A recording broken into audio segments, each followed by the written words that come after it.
Vincent Garouf est présent, Claire Combat est présente, Anne-Marie Abadi est présente, Michel Renou a donné procuration à Audrey Tardieu, François Bontemps est présent, Sandrine Lafont est présente, Nathalie Marty est présente, Hervé Carrière est là, Sabine Sauvage devrait arriver, Nathalie Réal est excusée et elle m'a donné procuration, Lionel Piriou est absent, Cyril Mijoul vient d'arriver, Christopher Perron est absent, Vincent Gousset est absent, Robert Morandin est là, Nicole Brader a donné procuration à Robert Morandin, Michel Yolton est absente et elle a donné procuration à Éric Charon. Éric Charon est là, Monique Bélier est ici, Caroline Maison est présente, Alain Bergonza est présente et Fanny Coignon est là. Donc désolé pour ce conseil tardif un vendredi, c'est inhabituel. On n'a pas le choix par rapport aux dates des délibérations à venir. Donc le premier point, c'est l'élection de notre secrétaire de séance. Et je vous propose de lire ce soir Audrey Tardieu comme secrétaire de séance. Qui est contre? Qui s'abstient? Merci. Donc le premier point, bien évidemment, habituel, c'est sur le PV du conseil précédent. Donc le PV n'a pas pu être établi pour ce soir. La raison principale, c'est qu'il y a des blancs dans le conseil qu'il faut relire. J'avise à nouveau que quand on prend la parole, il faut donner son nom pour pouvoir que la personne le relise, puisque les débats sont enregistrés et filmés. Et il y a des trous, donc il faut reprendre les trous. Donc on aura le PV au prochain conseil. Donc n'oubliez pas de donner votre nom quand vous prenez la parole. Et pensez aussi que le public est filmé. Donc si le public ne veut pas être filmé, il faut qu'il se recule, parce qu'il y a la caméra qui est présente ici. Des questions sur le PV, de toute façon, on attend. Oui, c'est dû pour le Sandrine Lafont, c'est dû pour le conseil suivant. Donc j'entends que ça peut tout à fait se faire, mais du coup, on l'a pas juste à l'entrée du conseil d'après avec les deux PV, parce que il est dû aujourd'hui. Donc du coup, fin du mois, ok, mais pas... Absolument pas. Les PV sont approuvés lors des conseils municipaux, donc on l'aura avant le prochain conseil municipal. Dans le délai. Non, le délai c'était aujourd'hui. Donc on vous demande, oui, c'est le prochain conseil municipal, c'est le délai. Le prochain, ça sera le suivant. Non, le prochain, c'est le délai. Donc on vous demande de l'avoir fin novembre, de façon à ne pas avoir au dernier moment pour le prochain conseil les deux à lire. Vous aurez les deux PV au prochain conseil. Non, ils sont dus aujourd'hui. Non. Il est dû aujourd'hui. Non, et on l'a pas. Donc vous l'aurez au prochain conseil. Donc, comme d'habitude. Le premier point, c'est sur le Simon Sage, donc sur le rapport d'activité sur le retard. Donc Claudine. Donc vous avez reçu le rapport, comme tous les ans, de l'activité du Simon Sage, donc c'est la structure intercommunale à laquelle adhère la commune de Belge-Taré. Donc deux rapports, le rapport sur le prix et la qualité du service de l'eau potable et le deuxième sur la qualité du service de l'assainissement collectif. Donc évidemment, je ne vais pas vous parler de façon détaillée de ce rapport qui vous a été communiqué dans les temps et en heure. Juste deux points sur l'eau. Donc l'effet marquant de 2023, il y a certains qui nous concernent. Donc il y a des nouveaux textes de la loi sur l'eau qui découlent de la directive européenne de 2020, donc qui sont entrés en vigueur. Surtout pour nous, la mise en service de l'usine de traitement des eaux de Sodens et des réseaux associés, donc qui a renforcé la qualité notable de l'eau à nos robinets. Toujours le renouvellement de 1034 mètres de réseau de distribution, donc c'est une action récurrente, mais c'est très important. Et la suppression de 1850 millilitres de mètres linéaires de réseau vétuste. La recherche de fuites sur environ 15 km et l'état des lieux des conduites PVC à risque sur le territoire. Voilà les choses que je voulais vous signaler. Et aussi concernant le prix, donc le prix de l'eau. Donc le prix de l'eau a été augmenté en 2022. Non, 2022. Et je reprends.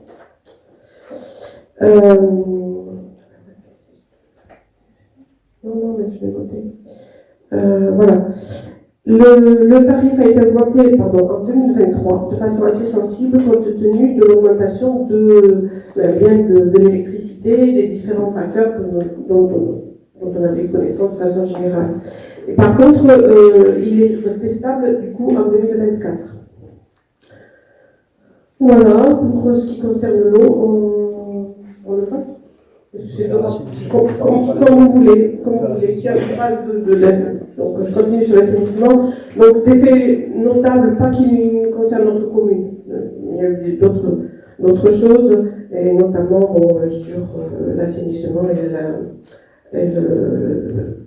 pour le remplacement de la station d'épuration de Portée. Ça ne nous concerne pas pour l'instant. Au niveau donc de la tarification, les mêmes choses que pour la tarification de l'eau, elle a augmenté en 2023, mais elle a été stabilisée en 2024.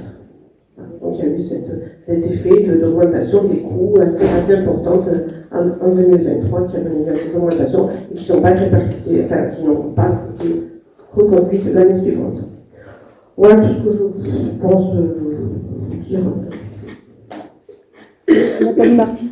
Donc c'est juste par rapport à l'eau potable, c'est une question. Donc comme on a changé d'usine, on est donc à Saubins.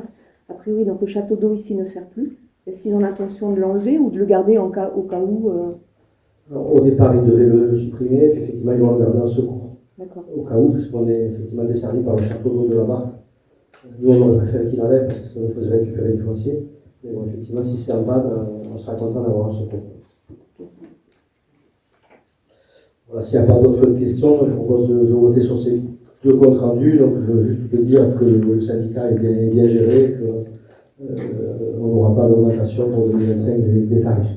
Donc, je propose de voter qui est contre, qui s'abstient. Merci. Sur le SDEG, le point 3, Vincent. Donc on va...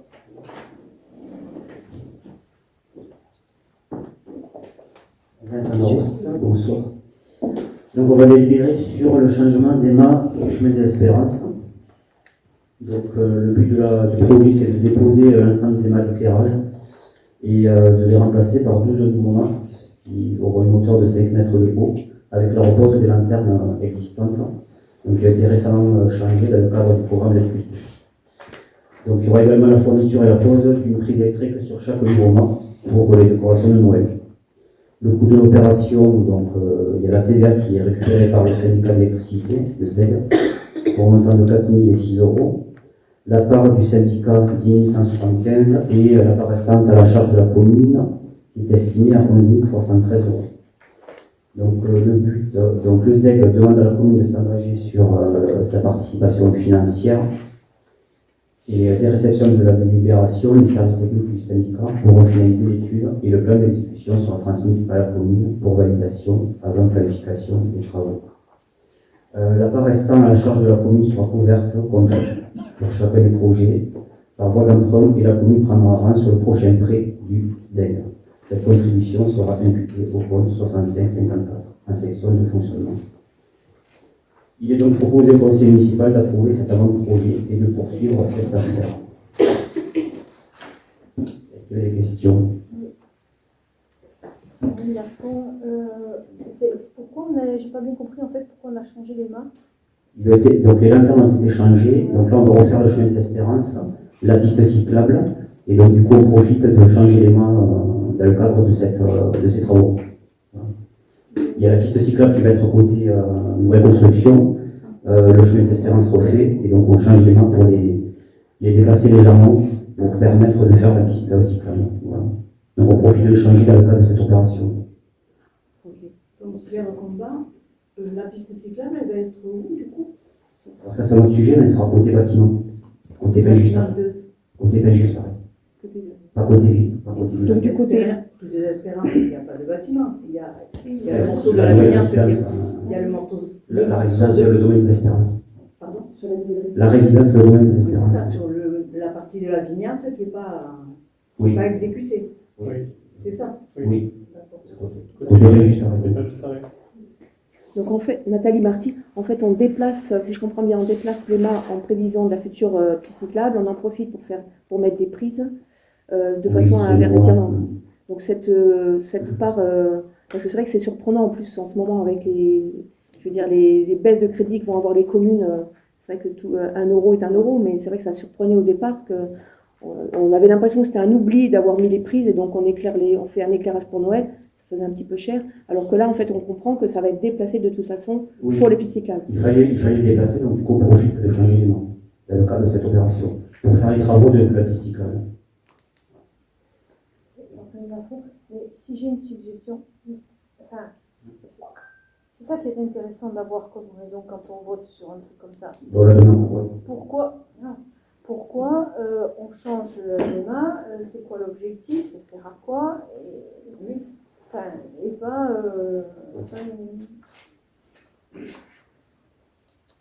Ok, donc je propose de voter sur cette délibération du SDEC, donc qui est contre, qui s'abstient,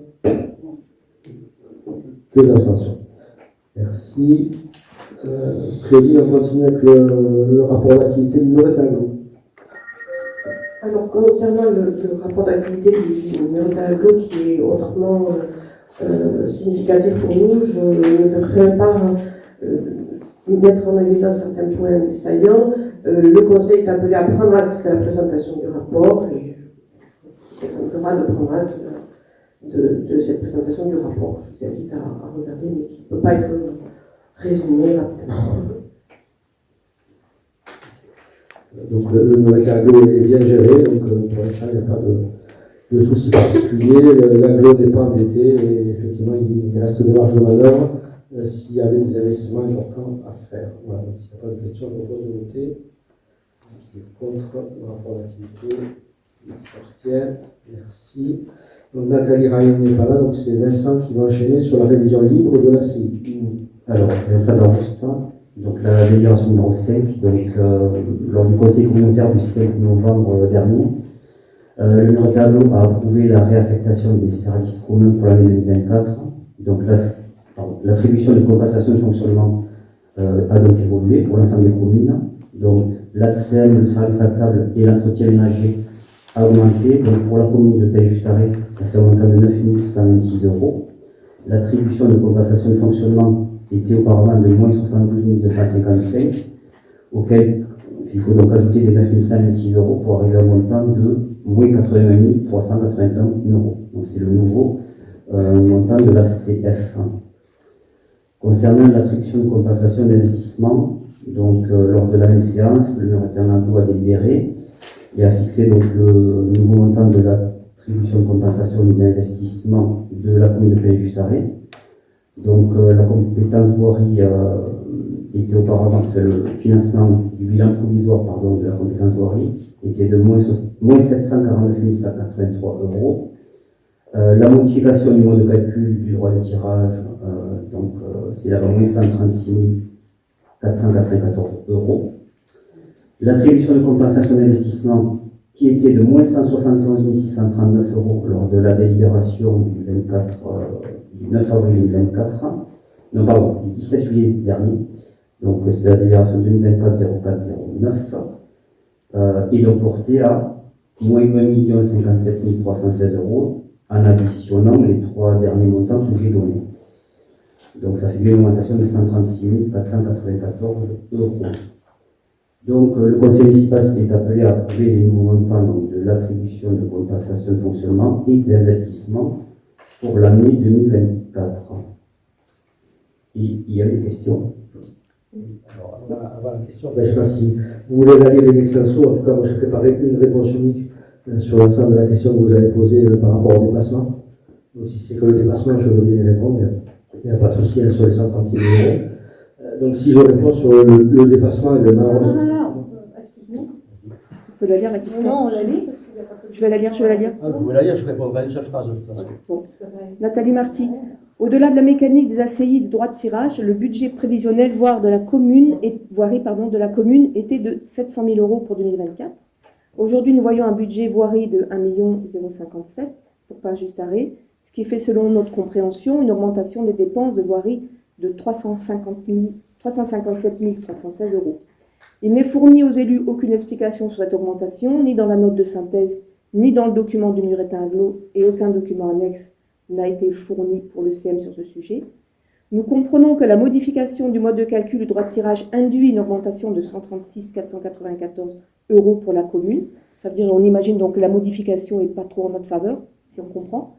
Et donc qu'il y aurait une augmentation de dépenses de 120 822 €. Donc est-ce qu'on a bien compris la déclinaison? Est-ce qu'on peut avoir un bilan des travaux effectués avec le coût pour les opérations, la part payée, les parts à venir et la comparaison, donc un peu avec 700 millions, en fait, qu'on puisse savoir quels sont les investissements qui ont été ajoutés par rapport au budget voté au mois d'avril. La question est terminée. Il y a un écart, oui. J'ai- Il y a un écart de 220 000 € entre le budget prévisionnel et le budget aujourd'hui qu'on vote, si on a bien compris comment on comprend les chiffres. Vous avez terminé sur la question? Oui, on l'a lu, c'est bon. Donc, je vais pouvoir dire la réponse Et donc maintenant. nous considérons que cette information est nécessaire pour un vote éclairé des élus que la délibération 5 proposée.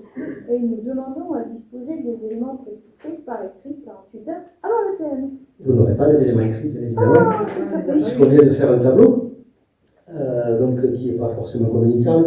Donc je vous rappelle que quand on a voté sur une enveloppe, et pas sur une liste de travaux, donc on a voté sur une enveloppe de 700 000 €. Il y avait une liste quand même qui était présentée. Oui, elle était présentée, mais ce n'était pas une liste, c'était une liste informative. Ok, bon. Enfin, c'était un budget et un choix du conseil municipal sur un budget et des projets Je viens de dire que c'est une liste informative, donc effectivement, on vous a donné l'information. prévisionnels. C'est ça, absolument. Donc par rapport à cette liste, on n'en a pas bougé. Bien évidemment, quand on fait des travaux, il y a toujours des surprises. Et essentiellement, bon, déjà la mauvaise surprise, c'est que le mode de financement a été modifié, puisque au départ, on n'était pas sur ce schéma-là, puisqu'on aurait dû payer ces travaux en 2025. Mais au Mureta Aglo, c'est passé en assez d'investissement, donc c'était avec un arrêté de travaux à fin octobre. Donc déjà, il y a plusieurs choses qui rentrent en compte. C'est qu'à fin octobre, les travaux qui ont été effectués n'ont pas encore reçu les subventions, et les subventions ne sont pas des buts des travaux. Donc on attend notamment des subventions de l'agence de l'eau pour la place François Turis, où on a enlevé du bitume, donc pour remonter à Saint-Goffin. Et on attend aussi des subventions du département. Au-delà des subventions qui ne sont pas encaissées, l'augmentation des travaux est due principalement à deux phénomènes. Est-ce que moi tu peux donner le montant des subventions approximativement? Absolument pas. Je ne sais pas. Non, mais par rapport Je ne les ai pas, c'est 20, 30%, je ne sais pas, je n'ai pas le montant précis. On attend les subventions, elles ne sont pas notifiées, donc je ne peux pas les donner. Donc le dépassement des travaux, il est lié principalement à deux choses. Donc déjà une augmentation des travaux sur la place François Turis, puisqu'effectivement en cours de travaux, on a jugé utile d'enfouir les réseaux parce que c'était moche de garder des réseaux fibres au-dessus de la place. Donc là, on a à peu près un dépassement de 60 000 €. Et ça me paraît nécessaire de l'avoir fait. Et ensuite, on a une mauvaise surprise avenue de la Gare. Quand on a voulu refaire les trottoirs, on s'est aperçu que le pluvial en face du cimetière était affleurant. Donc, c'est-à-dire qu'à l'époque, ils ont mis des buses et ils ont recouvert de 5 cm de béton. Donc, c'est-à-dire qu'un camion aurait pu tomber directement dans les buses. Donc, il a fallu enfouir les réseaux. Donc, on a à peu près 90 000 € de surplus, donc il a fallu enterrer. On avait un tuyau en 500, on est repassé en 400. À l'époque, ça a été fait comme ça, et quand on est devant le fait accompli, on n'a pas trop le choix que de faire ces travaux. Et puis le deuxième point, au cours de ces travaux-là, on s'est aperçu que les traversées n'étaient pas aux normes PMR, donc notamment les trois dodanes, en fait, faisait un creux au début du trottoir pour remonter, et effectivement les personnes en fauteuil ne pouvaient pas circuler facilement. Donc on a, pour ne pas y revenir, puisque sinon c'est des travaux sans arrêt, donc on a préféré mettre des coussins berlinois et décaler avec des abaissements de trottoir les passages piétons. Et quand on est lancé dans les travaux, on n'a pas trop le choix. Néanmoins, ça ne change rien pour le budget, puisque on a prévu de payer 700 000, donc on paiera 700 000 pour cette année. Et on démarrera l'année prochaine avec une dette sur un budget qu'on n'a pas encore voté. Et bien évidemment, ces dépassements ils seront intégrés et qui viendront peut-être en dépassement de travaux qu'on ne pourra peut-être pas réaliser l'année prochaine. Mais sur le moment, on ne peut pas laisser la voie réouverte et attendre. Merci. Sandrine Lafont. Merci pour les explications déjà.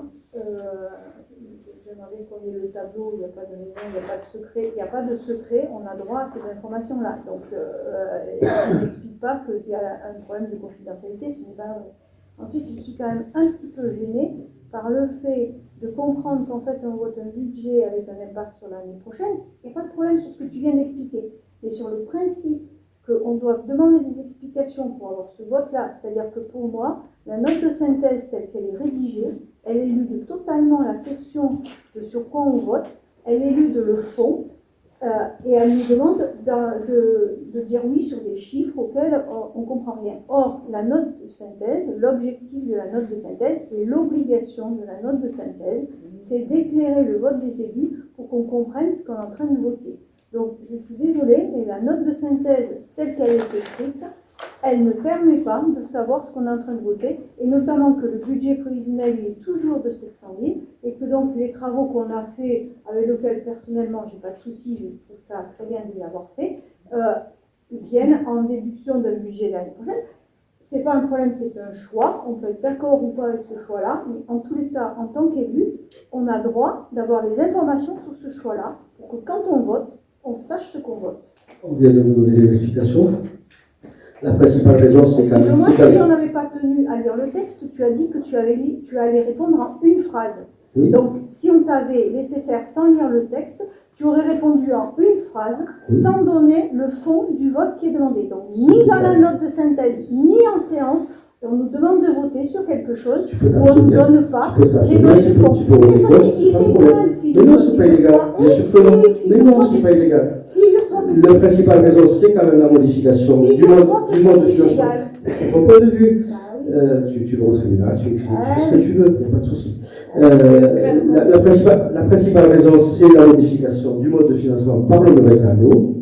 Je pense que je vous ai donné les explications nécessaires. Non, c'est 136 000 et il y a 220 000 d'écart. Donc, ce n'est pas la principale raison. J'ai donné des explications. On a Donc, des quand situations tu qui viens sont de mal dire- atteintes. Tu viens de dire la principale raison. Non, il y a 136 000 de modes de calcul différents. Oui. Il y a 220 000 d'écart. Donc, le plus important, c'est les 220. Donc, Il y a ce que des tu viens de subventions qui dire ne sont n'est pas pas arrivées. vrai. Il y a des subventions qui sont pas rentrées.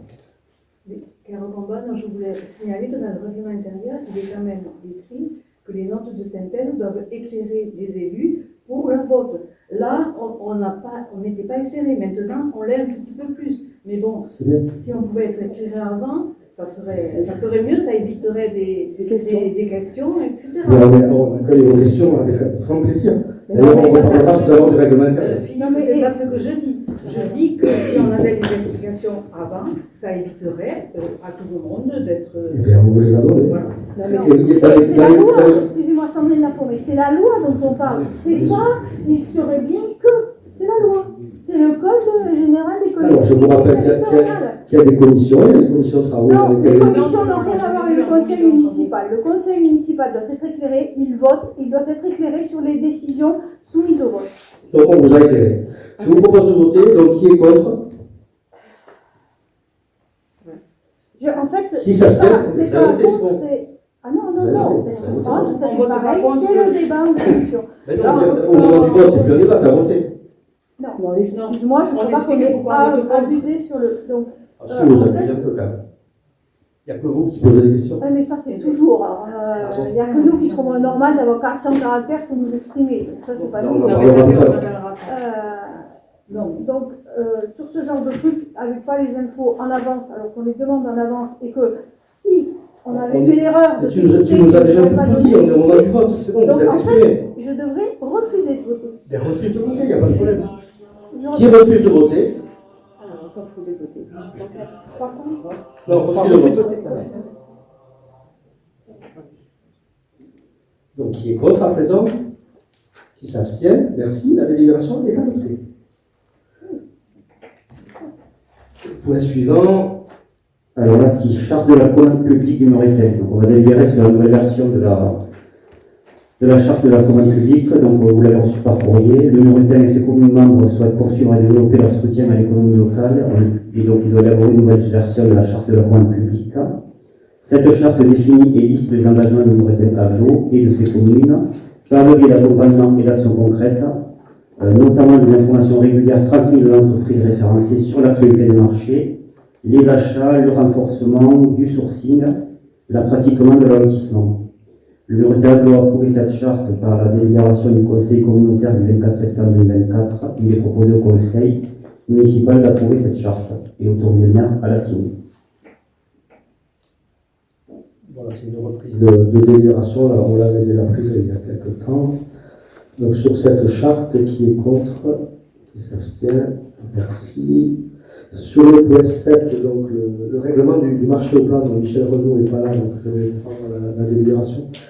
Donc la commune souhaite organiser au printemps 2025 son premier marché aux plantes afin de permettre aux jardiniers amateurs de vendre ou d'échanger des plantes pour leur jardin et leur balcon. Donc cette animation nouvelle sera ouverte aux professionnels comme aux amateurs et se déroulera le 4 mai 2025.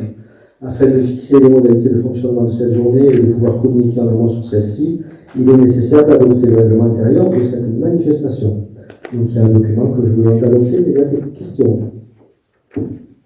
Oui, alors Nathalie Marty, la question, nous souhaitons que l'esprit de ce marché aux plantes, qui est présenté uniquement comme un marché à but de vente et échange de plantes dans la note de synthèse, soit élargi à une opération plus large de sensibilisation à la sécurité alimentaire, la protection de l'environnement et la biodiversité.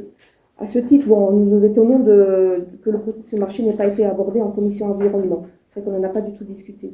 Nous souhaitons qu'il y ait des associations environnementales qui soient invitées gratuitement pour faire une sensibilisation à l'environnement, donner des conseils de plantation hors acte commercial. À minima, les associations avec lesquelles la commune travaille déjà, la RNR, Symbiosphère, l'APA, Nature en Occitanie. La participation au marché de ces associations a été abordée en commission association.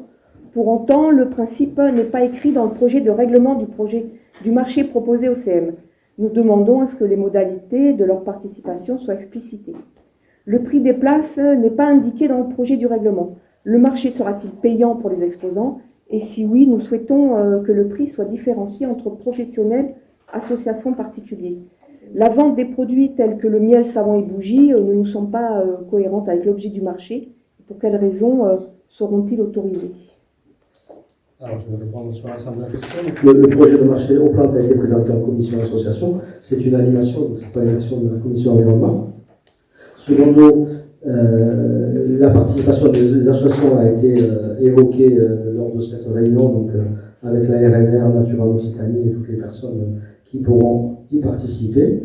Les tarifs seront fixés par une décision du maire et il est prévu de bien différencier le tarif entre les professionnels et les particuliers, et d'ailleurs ce sera gratuit pour les associations. Donc les associations vous allez modifier un petit peu la convention? Non, c'est noté. On ne modifie pas la convention, c'est noté dans la convention. Parce que les associations, vu qu'elles n'ont pas un but de vendre des plantes, du coup elles ne sont pas dans le premier objet. C'est pas la même chose. Celles qui vendent des plantes, ce sera gratuit. Et celles qui sont associées comme la RNR et tout, elles pourront participer, mais elles n'auront pas de tarification. Et pour qui c'est gratuit alors? C'est pas celles Les associations, le Jardin Loisirs du Mont. Parce que tel que c'était marqué, quand même, on avait l'impression que les associations, c'est celles qui vendaient des plantes. Dans l'objet, dans la première. Non. Ok. Ok, je vous propose de voter. Donc, qui est... Donc, ça veut dire que toutes les associations, c'est gratuit, ainsi que associations en plus. C'est ce que je viens de dire. Et est-ce que c'est... Oui, excusez-moi, mais je peux parler. Oui, bien sûr, moi aussi je peux parler. Est-ce que ce ne sont que, à part les associations d'environnement, est-ce que ce ne sont que les associations... Je ne sais pas, moi, si l'association de vélo veut vendre des plantes, ça sera gratuit. C'est les associations de la commune.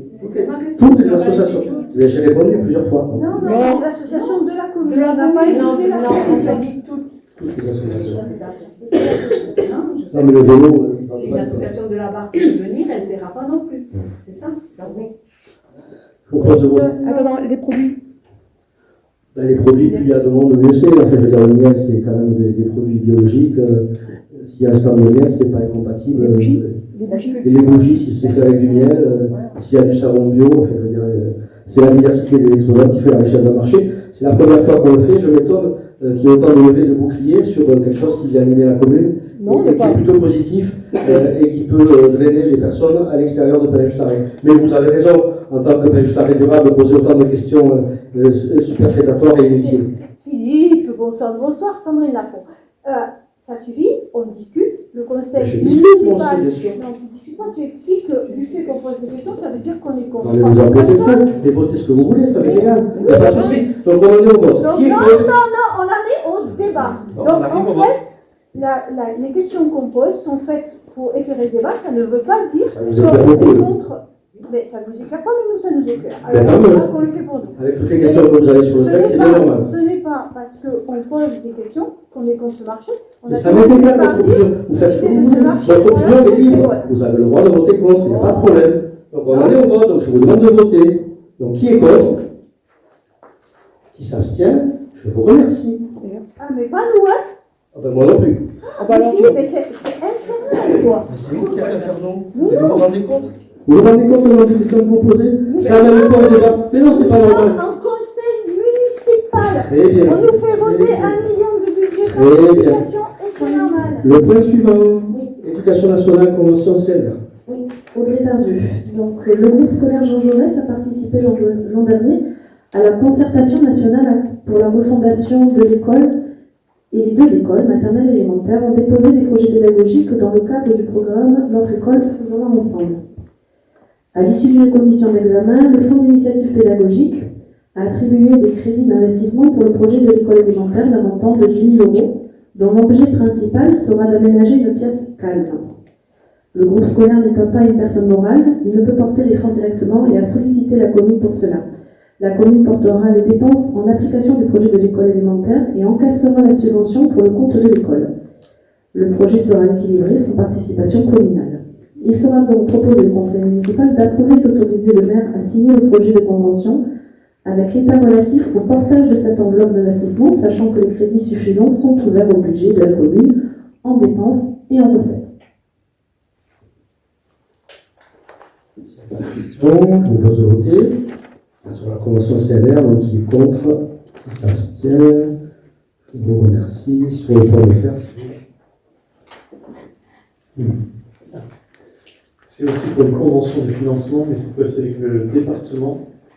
Pour rappel, le conseil départemental de la Haute-Garonne s'est engagé à porter le projet de transformation du pont de fer entre La Croix-Falgarde et Pinsaguel en passerelle dédiée à l'usage des piétons et des cycles.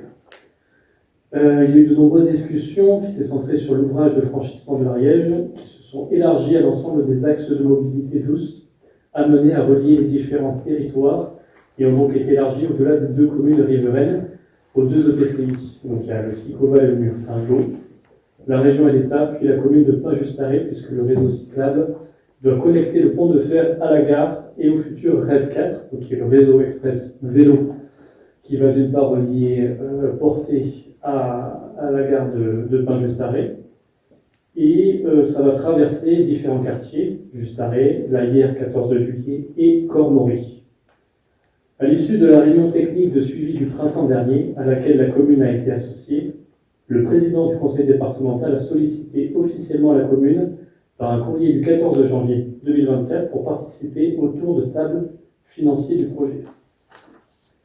Alors, le marché de conception-réalisation a été attribué en août 2024 pour un montant total de 2 436 000 €, 2 436 989 € et 40 centimes exactement. Et le besoin de financement total est estimé à 2 753 000 €. Donc, le tour de table associe le département à hauteur de 49,89%, l'État à hauteur de 35,06%, le Sicoval 7,26%, la commune de la Croix-Falgarde 3,33%, le Murtin-Lot 1,73% et la commune de Pinsaguel 1,82%. Le département va déposer un dossier de demande de subvention auprès de la région qui vient de modifier ses conditions d'intervention et pourrait compléter le tour de table. Par délibération du 13 mars 2024, le conseil municipal s'était engagé sur une participation de principe de 25 000 €, ce qui correspond à 0,91% sur l'ensemble de l'opération. Les études se poursuivent actuellement et les travaux d'une durée de 18 mois débuteront au printemps 2025. Le conseil départemental propose de formaliser la participation de la commune dans une convention. Il sera proposé au conseil municipal d'approuver le projet de convention de financement proposé par le département et d'autoriser le maire à le signer. Merci.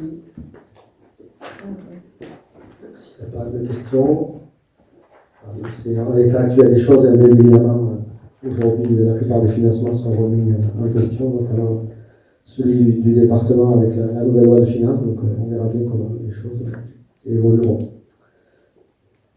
Donc je propose de voter. Je voulais poser une question. Il y a 7 ou 8 ans, on était à 1 million. Là, on est à 2 753 hors taxe, je pense. Donc ça fait plus de 3 millions. Quoi. Oui, et je pense que les études avaient été faites à la Fiscale, comme on dit. Et là, il y a eu une vraie étude et on se retrouve dans le même cas de figure que sur le pont de Pessaguet, à savoir qu'ils font lever le plomb sur le pont, reprendre une partie où le fer est rouillé. C'est des travaux conséquents pour une utilité qui n'est pas, à part l'aspect historique, ça témoignera du passé, et puis surtout ça va créer des circulations douces. C'est pourquoi il va le garder, parce que c'est elle qui l'a fait. Non, c'est pas fait, c'est un disciple Oui, fait. oui. Mais bon, le démolir, ça aurait coûté presque autant, donc autant le rénover. Sandrine Lafont, enfin, quand même, pour les mobilités douces à ce niveau-là, le long de la route, là, le pont, c'est une horreur, hein, les gens qui passent à vélo, moi j'y passe tous les matins, donc c'est quand même intéressant pour les Mais mobilités douces. il y avait un plan B, c'était de mettre des oreilles sur le pont actuel, et ça coûtait moins cher. Mais bon, moi je suis plutôt pour de le garder, c'est quand même un joli ouvrage, et puis surtout c'est un endroit qui est apaisé, où il y a moins de voitures. Mais bon, ça coûte cher. Et heureusement qu'on a eu des fonds de l'Europe, sinon le département seul n'aurait pas pu le financer. Et on y a participé, même si on est en dehors de notre territoire, puisqu'on est sur la commune de Pessaguet. Mais bon, pour boucler le tour de table, c'était important qu'on y soit et de s'associer à ce projet, puisqu'on en bénéficiera quand même. Il y a des crédits de l'Europe, tu dis, parce que Oui.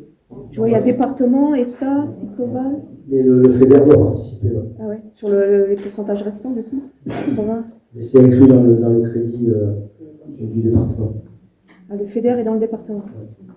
Apparemment, ce qui coûte cher, c'est la peinture au plomb. Ça, et surtout d'enlever De le tabler, et d'enlever de ne pas polluer l'eau. et d'enlever un gros morceau qui est trop roulé. Après, les piliers sont solides. Oui, parce qu'en cas de crue, quand même, ouais, il est assez haut. Ok, je propose de voter, donc qui est contre, qui s'abstient. Merci. Donc sur le droit de place, il n'y a pas Nathalie, donc c'est Vincent qui reprend. Alors, Vincent Gop.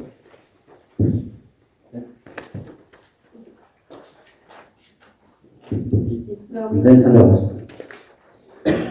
La délibération numéro 10, donc on va voter sur le retrait d'une délibération du CM du 17 juillet 2024. Donc on avait délibéré sur la gratuité des droits de terrasse pour les 12 premiers mois d'exploitation des parcs de la commune, au vu des difficultés d'exploitation du secteur. Donc par courrier du 16 septembre 2024, le préfet a demandé au maire le retrait de cette délibération, car la motivation proposée ne relève pas d'un des cas limitativement énumérés à l'article L 2125-1 du Code général de la propriété des personnes publiques. Il est donc proposé au conseil municipal de retirer cette délibération. Ça veut dire que du coup, on va leur faire payer ce qu'ils n'ont pas à payer, c'est ça? Et, oui, la délibération est annulée, on va être obligé de faire repayer ce qui est dû dans le passé. Voilà, donc il faut qu'on s'attende. La délibération est caduque. Il faut qu'on s'attende sur un tarif, puisqu'en fait, on n'a pas le droit de faire l'espace public gratuitement, mais on a le droit de le faire au tarif qu'on veut. Donc, je verrai de négocier le tarif avec eux, le tarif modique. Et pour mémoire, c'était combien après la première Alors, c'est année? 60 euros le mois. Le mois Mais c'est rien par rapport à Toulouse. Si vous connaissez le prix des terrasses à Toulouse, c'est modique. On n'est pas à Toulouse. Non, On a payé ça. les 60 euros de tarif, c'est rien. Quoi.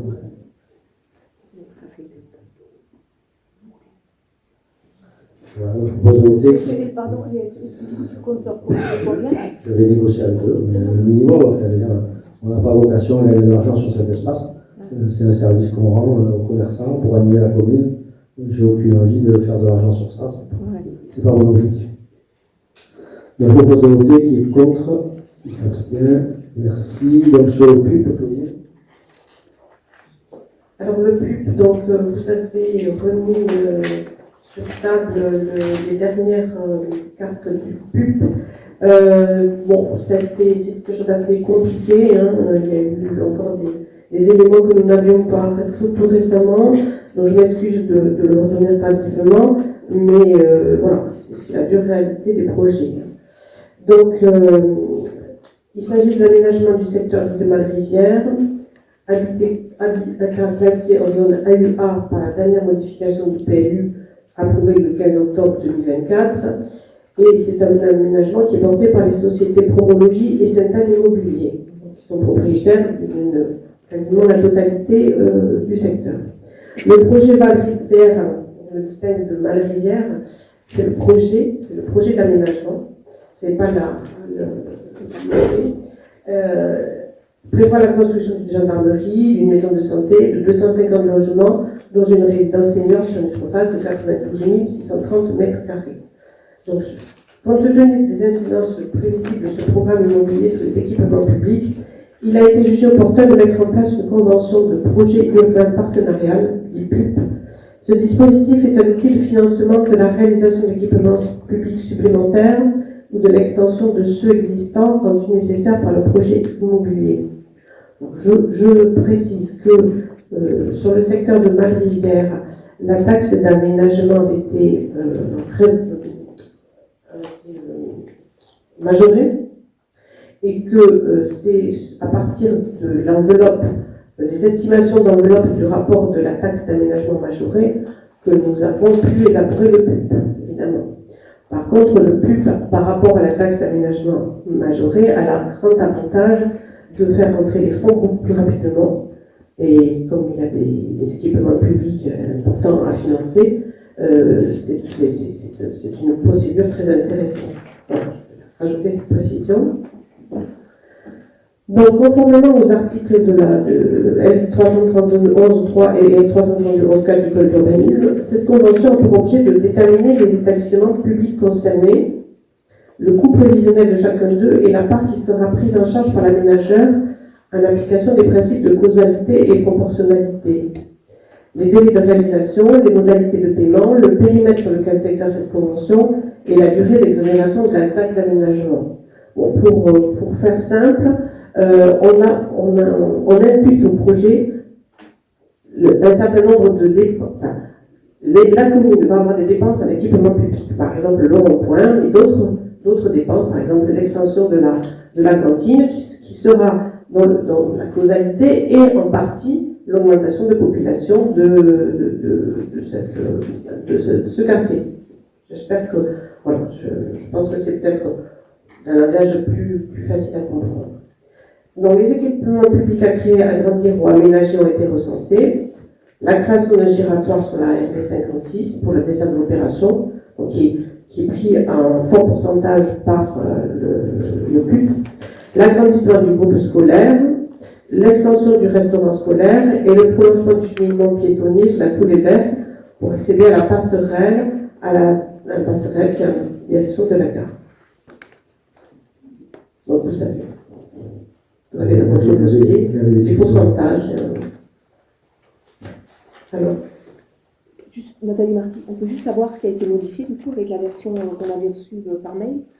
Alors, il y a eu un pourcentage qui a été le délai de recouvrement a été augmenté. Parce que je vois l'agrandissement au groupe scolaire, c'est passé de 42 à 48, non? C'est pas ça? Oui. Et après, l'extension restaurant, là, vous avez laissé à 30 mois. Et là, ça fait pas un peu court en... Oui, c'est le délai de paiement. Parce que vous devez faire, en fait, l'école doit être au plus tard 30 mois après la notification du démarrage des travaux. Oui, on est déjà dans les études. On a fini les ALAE, on a déjà engagé l'étude. Donc, 30 mois, ça me paraît réalisable, c'est un équipement qui est nécessaire. Donc, on va essayer de ne pas traîner sur ça. Non, parce que je disais, les ALAE, on avait voté, je crois, le dernier budget en fin 2021, et c'est aujourd'hui. Finalement, on est à 36 mois. C'est rien, 36 mois. On parle du bâtiment, c'est 600 mètres carrés. Hein. Oui, non, mais je veux dire, du coup, 30 mois, c'est un peu court, non? Il n'y a pas de risque qu'on n'ait pas fini. Moi, je ne sais pas ma boule de cristal. Oui, mais c'est aussi le fruit d'une négociation. Moi, ça, j'ai l'impression de 36. De toute façon, on n'est pas si bon près. Si ça vous fait plaisir de mettre 36. Non, mais c'est pas pour nous. Sandrine Lafont, je peux avoir un micro, parce qu'en fait, il y a un micro.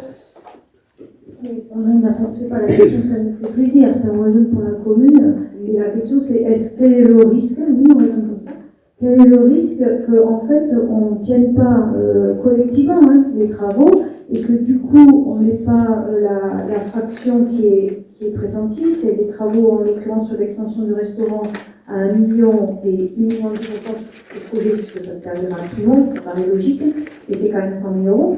Donc ça veut dire que si on ne fait pas les travaux dans les temps, les 30 mois, la LAE, on a mis plus de temps que ça, ça veut dire, non, je comprends que c'est une négociation et qu'on ne peut pas changer unilatéralement, mais c'est pas si ça nous fait plaisir, il nous semble très compliqué, même en ayant déjà démarré les études qu'il vient de dire, de tenir 30 mois d'avoir les travaux. Donc ça veut dire que les 100 000 euros, il nous semble très à risque. Je vais répondre, c'est un équipement qui est nécessaire, qui est demandé, qui est attendu. Donc moi, j'ai pas pour habitude de différer les investissements. Donc on est en train de travailler dessus et ça me paraît réalisable. Maintenant, mettre 36 mois, moi, ça ne me choque pas. De toute façon, plus tôt on arrive à les faire, si on arrive à les faire dans 24 mois, c'est encore mieux. Après, c'est des travaux qui ne sont pas non plus d'envergure par rapport à ce qu'on a fait. C'est un agrandissement et une mise aux normes. C'est quand même beaucoup plus simple que ce qu'on a fait aux arrêts. C'est quand même 1 million, c'est un budget similaire. C'est 1 million parce que c'est cher. Les arrêts, c'est 2 millions d'euros. Donc c'est cher parce qu'il y a la mise aux normes surtout, il y a le changement des menuiseries, il y a la mise en place d'un self, mais techniquement, c'est des travaux qui sont beaucoup plus simples. Mais je suis OK pour mettre 36 mois, si on peut encore modifier. Mais si on ne peut pas, on ne le fait pas. Ça complique les choses. Vous avez essayé de négocier et du coup, vous avez obtenu que la négociation sur l'extension du restaurant scolaire, mais pas sur l'agrandissement, ou parce qu'on voit que l'agrandissement, il y a 6 mois de plus. Est-ce que ça veut dire qu'eux, ils ont accepté ça, mais pas l'autre, ou c'est encore possible? Ça ne nous apparaît pas nécessaire de le modifier. Ça fait des mois qu'on travaille dessus, ça fait des mois qu'on travaille dessus, que maintenant c'est urgent. C'est urgent parce qu'il faut que nous signions le permis d'aménager.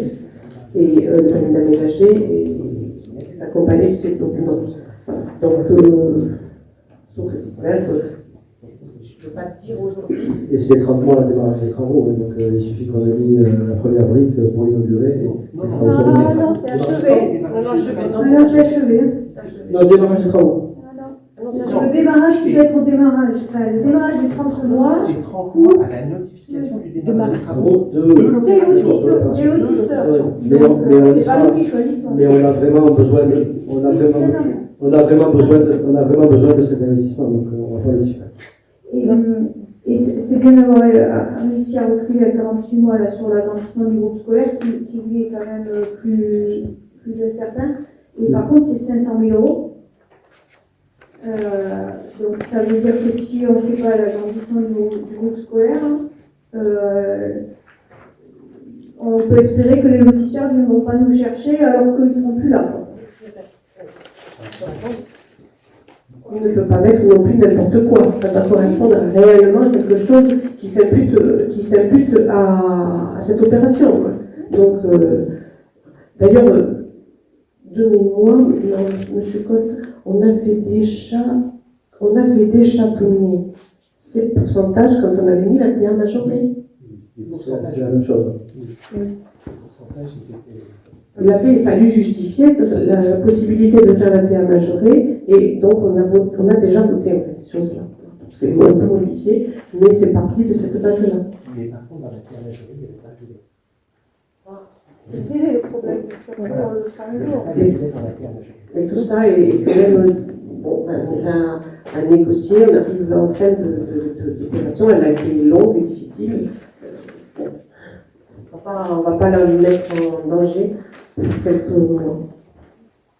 Juste une autre question, Sandrine Lafont toujours. Sur l'article 6. Micro, Sandrine.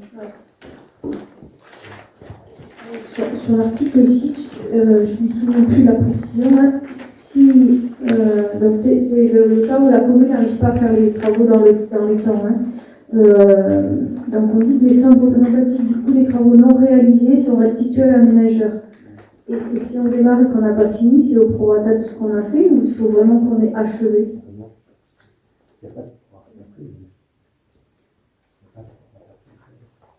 Donc il faut avoir fini, que les travaux soient réceptionnés dans le délai de 30 mois. Ouais, c'est pour ça Et que ça nous paraît très chaud.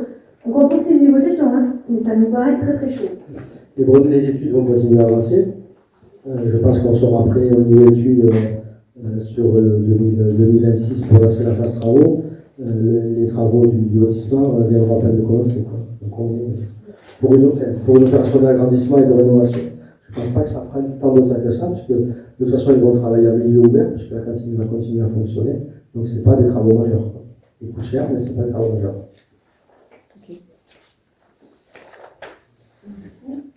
Je parle deux petites précisions. La parcelle A199, c'est quoi? Parce qu'elle est dans le pub, mais elle n'est pas sur le plan que vous avez donné. C'est laquelle? ça a été corrigé la priorité. Oui, ça a été, bon, alors ça a été corrigé. Les parcelles AK 198 et 199 sont issues de découpage de la parcelle AK 7. Donc c'est des terrains, si vous voyez, il y a eu des échanges de terrains, etc. Donc c'est un petit peu compliqué, mais ça a été, il y a une erreur qui a été corrigée. Et du coup, pour l'agrandissement de l'école et du réfectoire, ça va se faire où on le sait. Sur le réfectoire, oui, il y a déjà l'espace.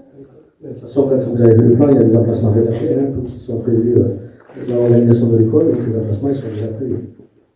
Dans quel plan? Dans quel plan? Dans le plan, quand on a présenté l'opération. Quand ça? Il y a 3 ans? Oui, il y a 3 ans. C'est juste une blague. On Non, n'a c'est jamais pas une eu les blague. plans, ni Ils ont été présentés dans les commissions. Non, mais Philippe, c'est une blague là. Là, non. Si on pose la question, c'est qu'on ne le sait pas. C'est où il y avait les tennis pour la cantine et c'est où il y avait le bâtiment des arrêts qu'on a dit où on a gardé un emplacement. Je me souviens très bien que ça a été évoqué. Hein, Oui, ça a été évoqué dans les cadres. Pour les 2 classes, c'est ça? Donc ça ne va pas impacter, ça ne va pas augmenter le périmètre de l'école actuelle. J'aimerais bien, mais à part sur la route, je ne vois pas où.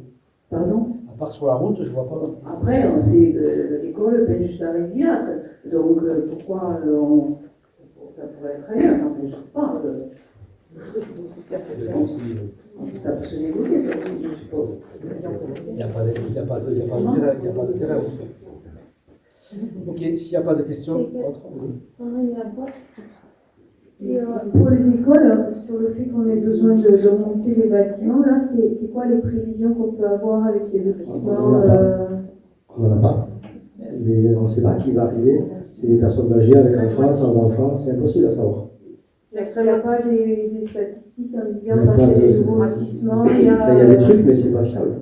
On peut très bien dire que les foyers fiscaux sont composés de 2 personnes, et là, les 2 personnes, c'est qui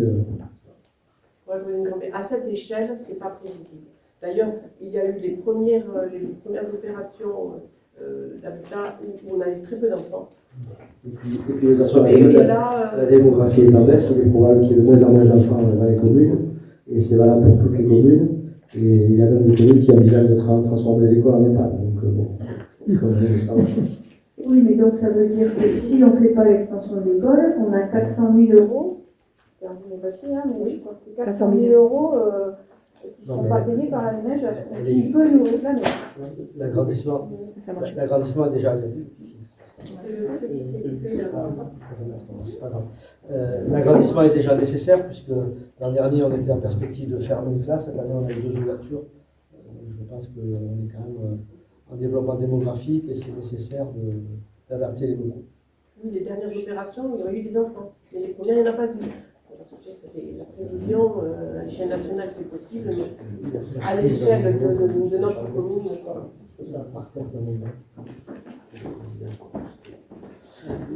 Voilà, donc je vous propose de voter. Donc sur ce pub, contre, qui s'abstient.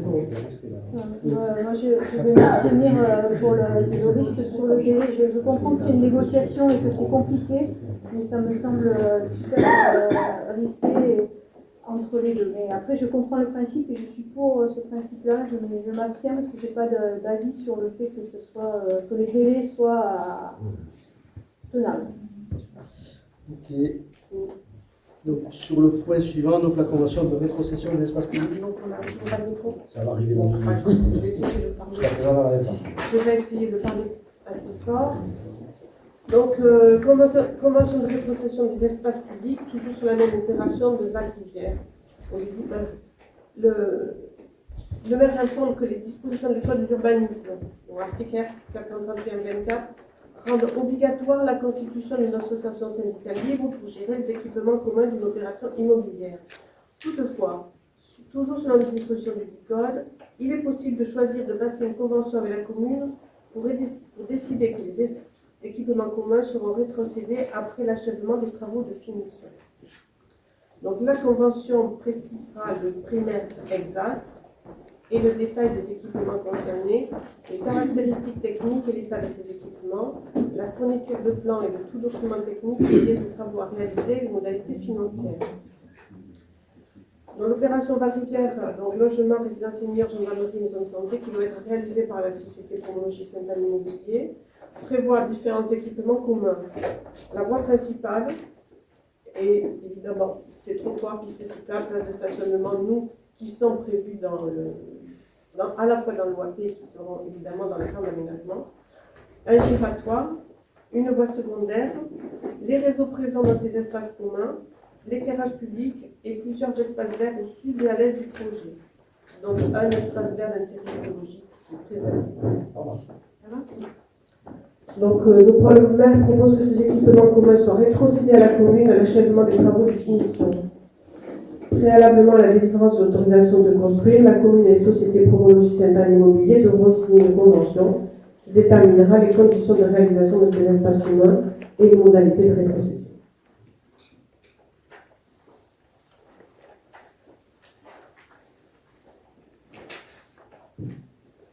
Des questions ?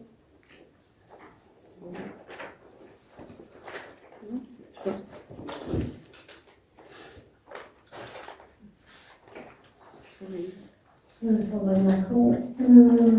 Donc les parcelles, etc., ça a été modifié, donc je suppose que c'est bon. La question c'est, alors Claudine a répondu avant, mais je vais demander quelles sont les parcelles concernées par le piétonnier du ruisseau du Haumont, à qui appartiennent ces parcelles et pourquoi ne sont-elles pas dans la rétrocession?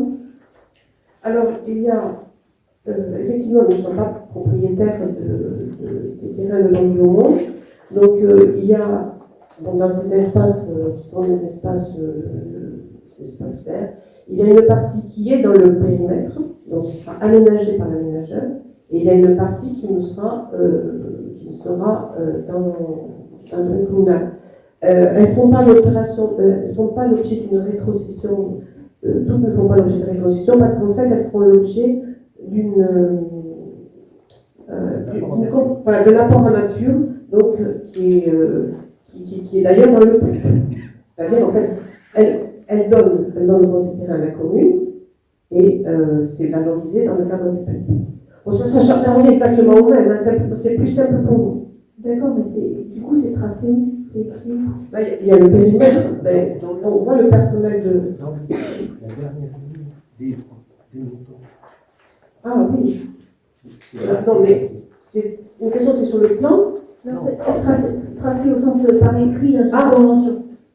Sur la convention, alors c'est la dernière ligne du tableau qui est sur du PUB. Apport foncier, entreprise, emprise coulée vert. 10 000 mètres carrés, 403 mètres carrés. Vous ne laissez pas intégrer dans l'opération, ce n'est pas l'opérateur qui va l'aménager, mais ça nous est donné. Rétrocédé, pardon. Excusez-moi, je rectifie. Ça a été valorisé, mais au titre de terrain naturel.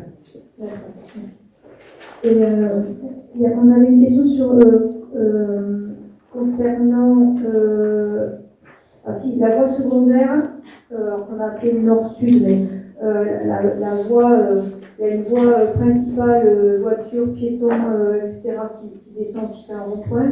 il y a la transversale est-ouest qui va au lotissement du Beaumont à côté, et il y en a une qui remonte là, vers l'avenue de Toulouse, et celle-là, elle n'est pas dans la rétrocession. Donc ça veut dire que si un jour les gens de la zone veulent fermer en haut et en bas, il n'y a plus de passage piéton et vélo sur cette parcelle-là. Donc la question c'est pourquoi c'est pas dans la rétrocession. Oui, alors bon, c'est quelque chose qu'on a examiné, qu'on a débattu en commission d'analyse. Nous ne souhaitons pas l'avoir en rétrocession. Chaque fois la rétrocession, nous avons l'entretien des voiries publiques, c'est quand même coûteux, et il n'y a strictement aucune chance que cette voirie soit un jour fermée, parce que, ne serait-ce que parce qu'il y a la gendarmerie qui l'utilise. Juste à ce point, je tiens quand même à dire qu'il y a eu une commission urbaniste sur laquelle le sujet a été débattu et expliqué. Quand vous dites que les commissions ne servent à rien, elles servent justement à éviter qu'on ait les mêmes questions au conseil municipal. Sandrine, tu étais dans la commission urbanisme, tu as déjà posé la question.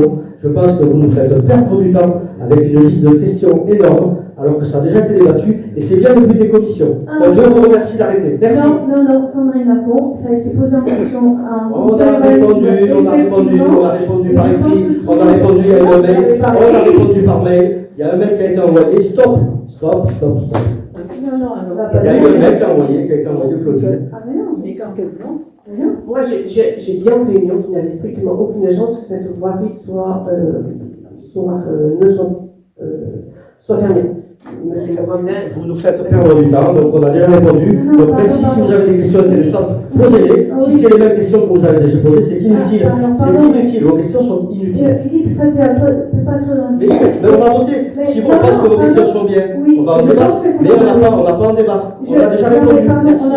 Merci, on a déjà répondu. Non, on n'a pas reçu de mail. Est-ce qu'il y a un problème? Claudine a dit qu'elle répondrait, qu'elle envoyait un document sur table. Et le document sur table, il est là. On n'a pas reçu ce mail-là, ça ne nous dit rien. Non, mais t'as dit qu'il y aurait une distribution de documents sur table. Oui. Pas de mail. Oui, on a répondu. Donc s'il n'y a pas d'autres questions, je vous propose d'arrêter. Vas-y. Oui, je trouve pas ça idiot sur un truc. Non, mais si c'est pas idiot ni eux, ça change. Je pense que Philippe. Non, mais ça faut arrêter quand même. Tu es juste pas correct. Non, mais c'est vous qui n'êtes pas correct. Vous n'êtes pas correct. Il y a eu des commissions, les commissions c'était pour débattre. Vous avez débattu en commission. Les sujets ne vont pas revenir deux fois, quoi. Si, c'est pas la peine. c'est le conseil municipal pour la énième fois. Le conseil municipal. Le conseil municipal va voter. En commission urbanisme, la question que je pose, on se l'est tous posée. Mais c'est très bien. C'est bien de se poser des questions. Elle est tellement idiote que la totalité des gens qui étaient là ce jour-là se sont posé la question. Oui. C'est dire si elle est Et idiote. là, on a dit que le débat. Donc la totalité de la commission urbanisme est idiote. J'ai le regret de vous Non, c'est une question. Donc, ils avaient exactement la même. Donc, l'autre question, c'est concernant la sortie qu'on appelait sud vers la gare.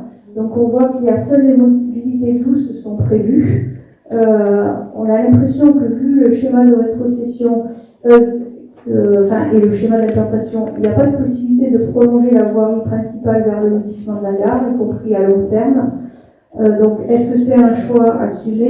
Faut-il comprendre que la mention connexion potentielle sur l'OAP passerait par la réalisation de ponts routiers au-dessus du Haut-Mont pour venir rejoindre l'impasse située rive droite ou autre? Et ça n'a pas été débattu en commission d'urbanisme. Ça a été évoqué dans l'OAP, donc on a dit que c'était un barreau pour faire une liaison à terme entre le rond-point de Roquette et la gare de Pêche-Taré. Bien évidemment, entre-temps, il y a le ZAN qui va s'appliquer. Donc, moi, j'ai aucune visibilité sur le fait que l'on puisse un jour faire cette voie. Effectivement, il faut qu'il y ait un ouvrage d'art qui passe sur le mont, donc ça aura un coût. Il faut aussi que les terrains de l'autre côté du mont soient rendus constructibles. En tout cas, le projet qu'on a fait n'opère en rien cette possibilité, puisqu'on a prévu un grand rond-point qui permet de tourner au bout et qui permet d'envisager une traversée pour la suite. Là, en fait, ça veut dire que la sortie, elle est de l'autre côté. Ça veut dire que là, on ne peut pas sortir, on est d'accord.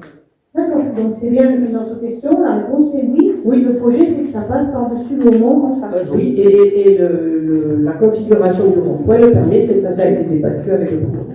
D'accord, donc la réponse à notre question. Moi, je tiens quand même à dire que les commissions sont là pour travailler, pour débattre. Et si c'est pour reposer les mêmes questions au conseil municipal, je suis désolé, c'est une perte de temps. Et c'est bien le but des commissions, sinon on fait plus de commissions, ça ne sert à rien. Mais si. Non. Entre-temps, on réfléchit, on regarde, ça n'a Vous pas été réfléchissez réévoqué. Vous réfléchissez Et, beaucoup. sans doute. Sans doute. Et t'aimes bien quand personne ne réfléchit d'autre que toi. N'importe quoi. Allez, continue. On va arrêter les insultes, on va passer au vote. Donc, qui est contre? Qui s'abstient? Je vous remercie. Donc, le point 13 sur le régime indemnitaire de la police municipale. Donc, à l'image de ce qu'on avait voté au niveau du RICET, vous pouvez nous prendre le micro, s'il vous plaît? Quoi? Non, on va vous amener. Oh, vas-y, on va regarder. Parce que je vais poser une question après. Ah, mais tu la poseras après. C'est dur. Je le donne. On veut deux. Le décret 2024-614 du 26 juin 2024 relatif au régime indemnitaire des fonctionnaires. Posez-la. Continue. On va parler de la en même temps. C'est vraiment très désagréable. Je trouve que vraiment vous ne faites pas d'effort. Non, mais Philippe, tu nous reprends le micro, alors tu sais qu'on va poser une question. On Mais arrête pas posez de la poser question des dessus questions si vous voulez. débiles. Mais votre question, on la connaît déjà. Je peux y répondre même. Enfin, vous l'avez envoyée à tout le monde. On sait très bien que vous avez des questions, vous n'avez que des questions et vous n'avez pas d'action. Donc, à l'image de ce qu'on avait fait sur le RICET, donc les organes délibérants des collectivités territoriales et de leurs établissements publics doivent instituer une indemnité spéciale de fonction et d'engagement, donc ça s'appelle l'ISFE, pour les agents de la filière police municipale. L'indemnité spéciale de fonction et d'engagement est composée d'une part fixe et d'une part variable. La part fixe de l'indemnité spéciale de fonction et d'engagement est déterminée en appliquant au montant du traitement soumis à la retenue pour pension un taux fixé par l'organe délibérant. La part variable de l'indemnité spéciale de fonction et d'engagement tient compte de l'engagement professionnel et la manière de servir, appréciée selon des critères définis par l'organisme délibérant. L'organe délibérant détermine le plafond de la part variable de l'indemnité spéciale de fonction et d'engagement. La part fixe de l'indemnité spéciale de fonction et d'engagement est versée mensuellement. La part variable de l'indemnité spéciale de fonction et d'engagement peut être versée mensuellement à la limite de 50% du plafond défini par l'organe délibérant. Elle peut être complétée d'un versement annuel sans que la somme des versements dépasse ce même plafond. Lors de la première application des dispositions du décret, si le montant indemnitaire mensuel perçu par le fonctionnaire est inférieur à celui perçu au régime indemnitaire antérieur, à l'exclusion de tout versement de caractère exceptionnel, ce montant précédemment perçu peut être conservé à titre individuel et au titre de la part variable, au-delà des pourcentages précités dans la limite des montants des plafonds.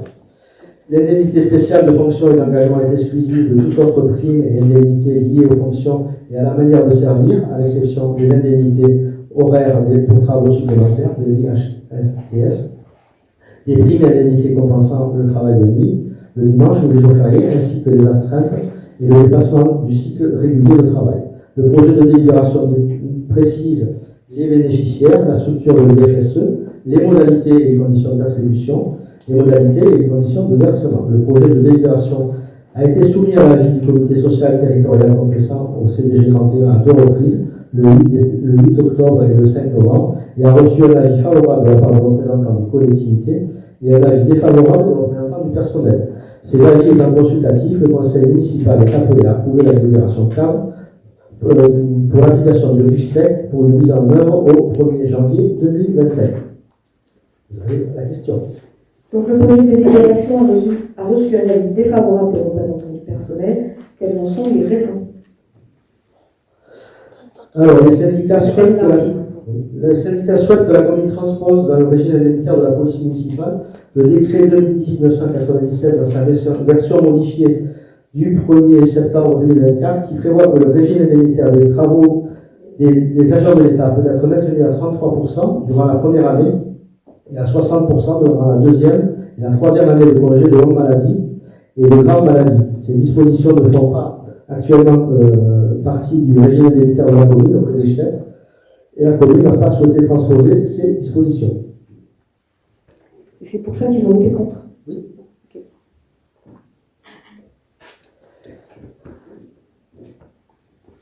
S'il n'y a pas de questions, je propose de voter. Donc, qui est contre? Qui s'abstient? Je vous remercie. Enfin, le point 14, sur une création de poste au service technique. Donc, un agent des services techniques a passé un examen professionnel pour progresser dans sa carrière et l'a réussi. Ce grade est incompatible avec le poste occupé. La commune souhaite pouvoir nommer l'agent sur ce nouveau grade. Donc il est proposé au conseil municipal de créer un poste d'adjoint technique principal deuxième classe pour permettre l'avancement d'un agent des services techniques. S'il n'y a pas de questions, on peut voter. Qui est contre? Merci. On fait sur le compte rendu des décisions. Donc j'ai plusieurs décisions. Une décision concernant la maintenance des alarmes. Une décision portant l'acceptation des indemnités d'assurance pour le gymnase du lycée. Un contrat de location pour augmenter le parc de décoration de Noël avec la société Décolou. Une annulation et remplacement de la décision en 2024-47. Un mandat spécial pour le Salon des maires 2024.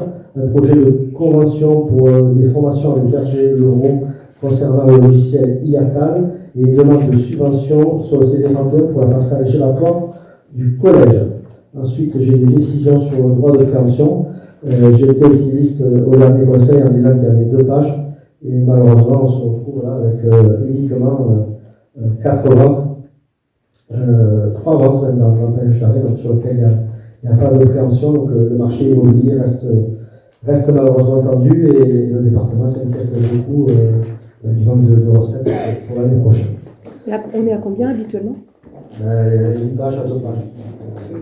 Donc ça fait quoi? Ça fait une dizaine de ventes? Une dizaine de 10 à 15 ventes par conseil, donc tous les 2 mois, c'est un petit peu compliqué. Donc les taux baissent.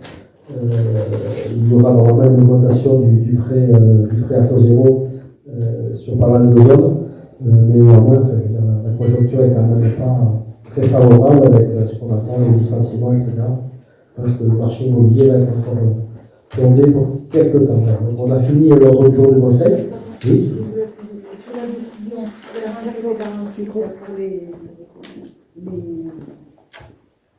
illuminations, etc., il y a marqué qu'au bout du contrat, c'est rétrocédé aux ateliers.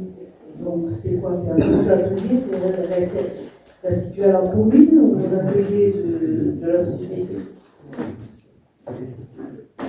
C'est restitué aux fournisseurs. Aux fournisseurs. Les décorations du monde. Ah oui, d'accord, je ne savais pas sur quoi ça posait la question. Donc en fait, on a un contrat de 3 ans. Donc à la fin du contrat, ils nous proposent en général un prix d'achat dérisoire. Donc la plupart du temps, on les achète. Puisqu'en fait, en fin de contrat, on nous propose style 100 €, 90 €. Donc en général, c'est pas aligné au bout de 3 ans. Et on préfère les prendre, ça nous évite de mobiliser de l'argent. Et on a une partie de rénovation, une partie d'achat et une partie de location. Pour le moment, on aura toutes les illuminations possibles et inimaginables sur la commune. Non, en fait, chaque fois, vous allez rétrocéder. En fait, l'idée, c'est quand même de passer à tous les habitants de la commune, donc d'essayer d'éclairer les axes principaux, d'essayer d'éclairer les entrées de lotissement et bien sûr les quartiers. Donc je vous le dis, on va éclairer un peu plus juste arrêt, on va mettre un peu de décoration au Corbeau-Louis et dans les quartiers, mais les habitants sont quand même contents, même si on leur met qu'une seule décoration devant chez eux, de dire qu'ils participent à la commune. Alors, c'est sûr qu'on part avec un parc qui était existant, donc on essaie de le compléter, il en manque, et on continuera à équiper tant qu'on peut. Et l'idée, c'est pas de gagner le grand prix de la décoration mondiale très juste arrêt.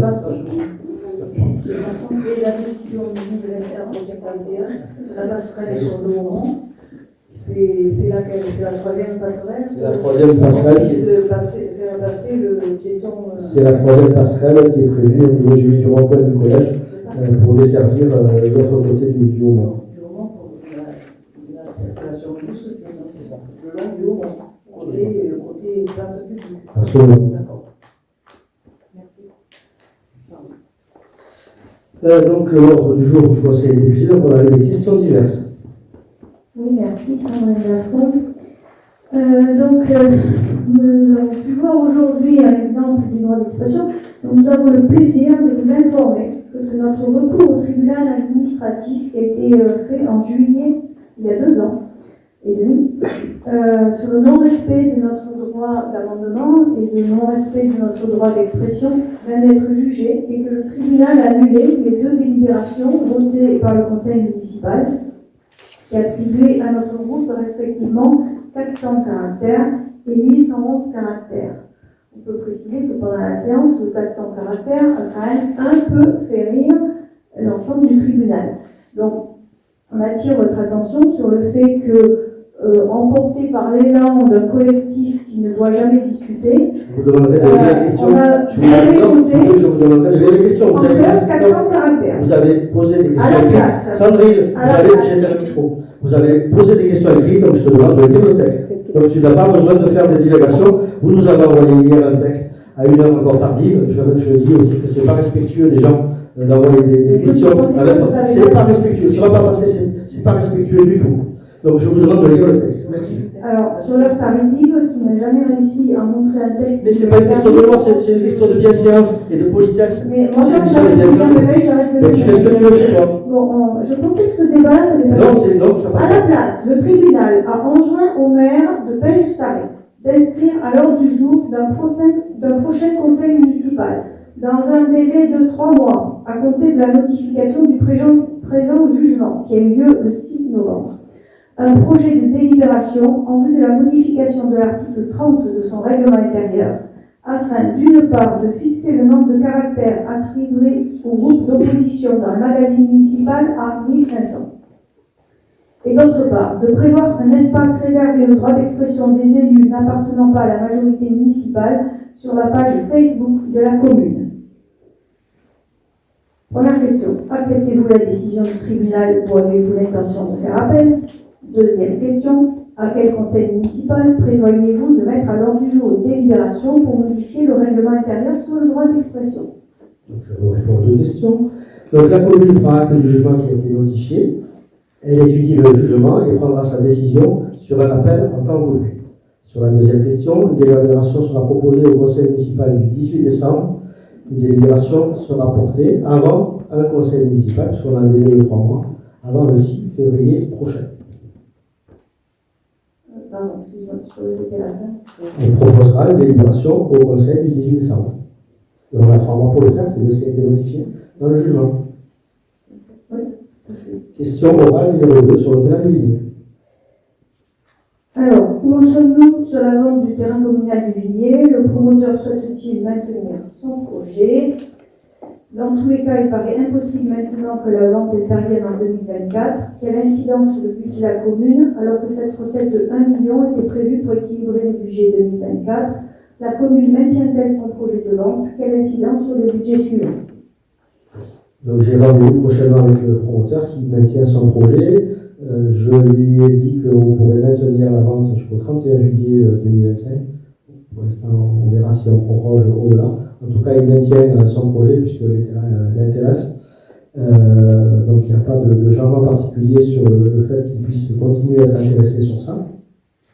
Concernant le budget, effectivement, il y a une recette qui manque, mais cette recette a été principalement ciblée pour un achat de terrain sur un emplacement réservé, donc il n'y a pas d'impact forcément direct sur notre budget, c'est ce qu'on avait dit.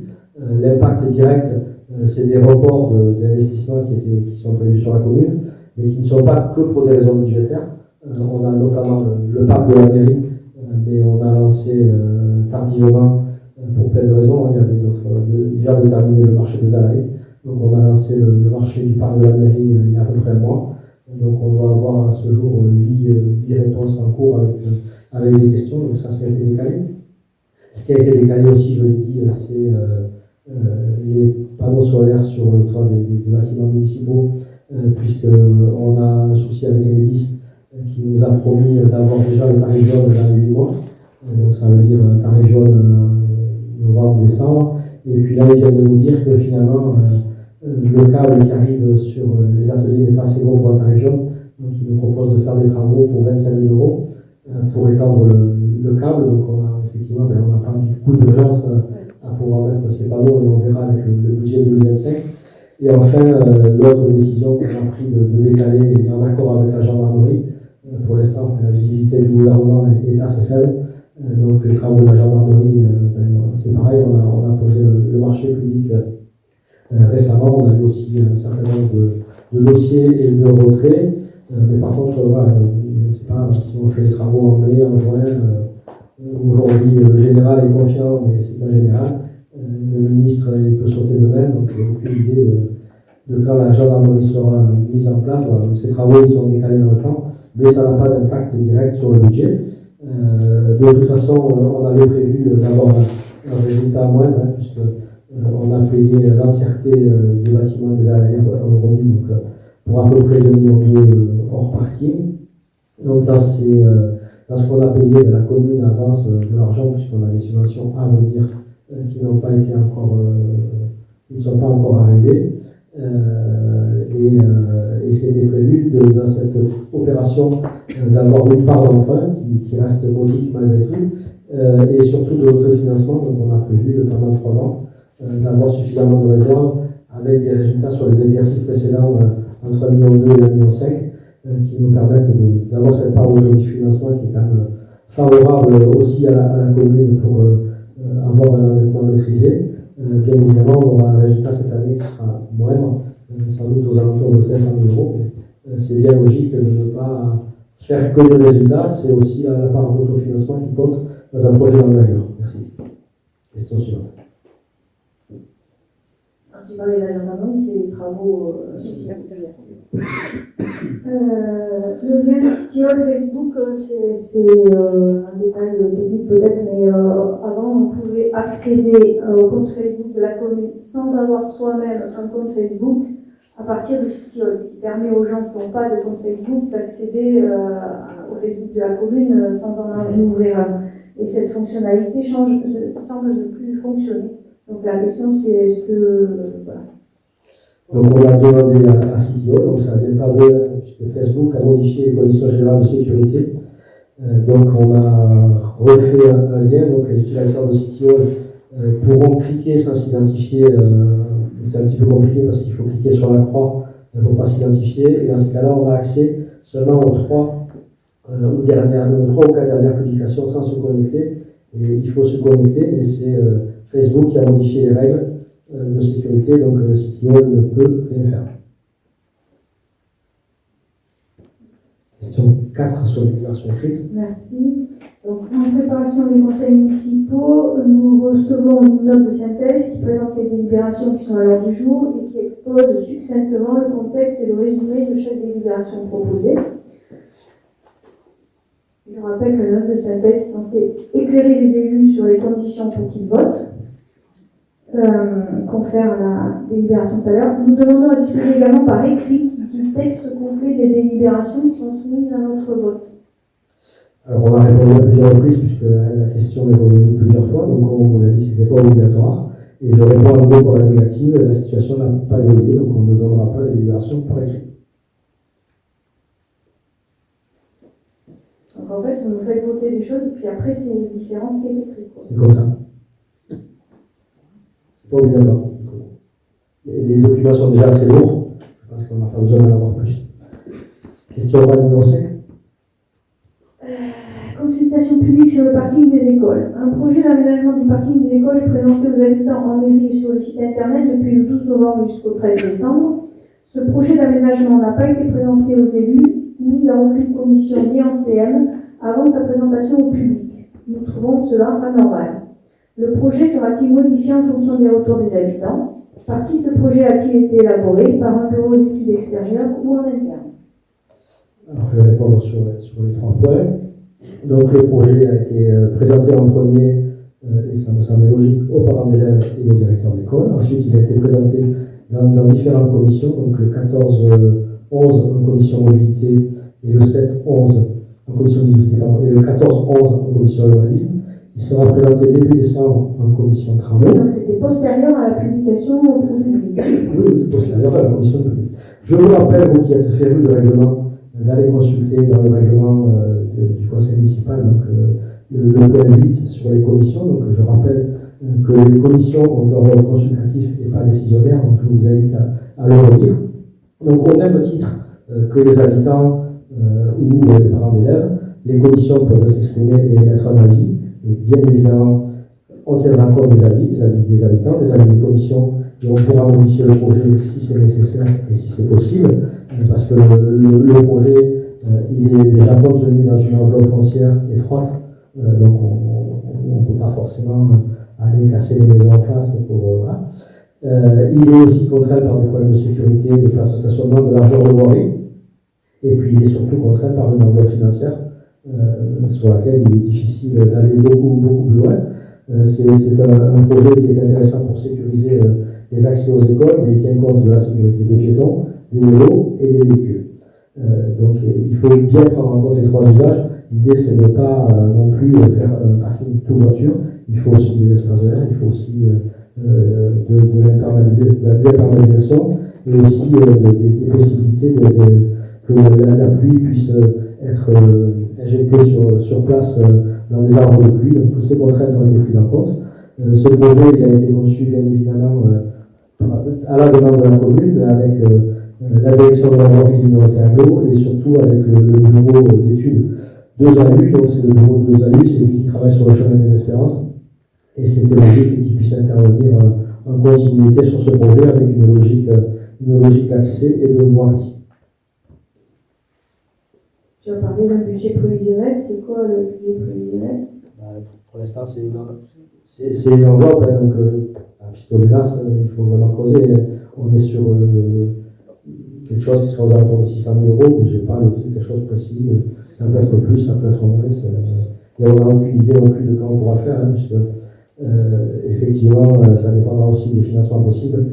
Si demain l'agent de l'eau dit si on enlève du bitume qu'il n'y a plus de financement, si la région ne finance plus et si le département ne finance plus, bien évidemment, ça mettra des délais supplémentaires. Donc, voilà, mais bon, il est quand même important de travailler sur les projets, même si aujourd'hui on n'a pas la certitude de financer, mais il faut pouvoir à l'instant T, quand on aura un peu plus de visibilité, de pouvoir faire démarrer ces travaux. On a terminé les allées, on a terminé le parking à l'arrière des allées. Voilà, c'est important. Ma priorité sur le mandat, c'était les enfants. Donc on a fait ce qu'il fallait pour, entre l'aire de jeu, le bâtiment des allées et sécuriser l'accès. Voilà, donc s'il n'y a pas d'autres questions, donc le prochain conseil, je l'ai dit tout à l'heure, ça sera le 18 décembre et je vous remercie de votre participation. Bonne soirée à vous. Au revoir.